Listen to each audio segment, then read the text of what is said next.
முருங்கைக்கீரை soup ready பண்ணுறதுக்கு நம்ம ஸ்டவ் ஆன் பண்ணி ஒரு குக்கரை வந்து வச்சுருக்கோம். இதில் வந்து 1/4 கப் அளவுக்கு துவரம்பருப்பு, 1/4 கப் அளவுக்கு சிறுபருப்பு, இது ரெண்டையும் வந்து ஆட் பண்ணிக்கலாம்.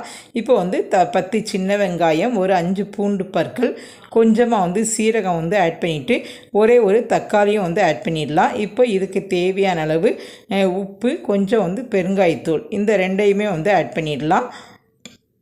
ஆட் பண்ணிவிட்டு இப்போ நான் வந்து ஒரு கைப்பிடி அளவு முருங்கைக்கீரை வந்து நல்லா வந்து க்ளீன் பண்ணி எடுத்து வச்சுருக்கேன். அதையும் வந்து இதில் வந்து ஆட் பண்ணிடலாம். இப்போ இதுக்கு தேவையான அளவு தண்ணீர் வந்து நல்லா வந்து இதில் வந்து ஆட் பண்ணிடலாம். ஆட் பண்ணிவிட்டு நம்ம வந்து இப்போ கொஞ்சமாக நம்ம வந்து மஞ்சள் பொடியும் வந்து ஆட் பண்ணிடலாம். ஆட் பண்ணிவிட்டு நம்ம வந்து குக்கரை வந்து மூடி போட்டு ஒரு 2 விசில் விட்டு எடுத்துடலாம். இங்கே பாருங்கள், நமக்கு வந்து முருங்கைக்கீரை சூப்பு வந்து ரெடி ஆகிருக்கு. இப்போ இதில் வந்து இந்த சாறை மட்டும் நம்ம பிரித்து எடுத்துட்டு இதை ஒரு பாத்திரத்துக்கு வந்து ட்ரான்ஸ்ஃபர் பண்ணிடலாம். ட்ரான்ஸ்ஃபர் பண்ணிவிட்டு இதில் வந்து கொஞ்சமாக வந்து கார்ன்ஃப்ளவர் வந்து கலந்து வந்து ஆட் பண்ணிடலாம்.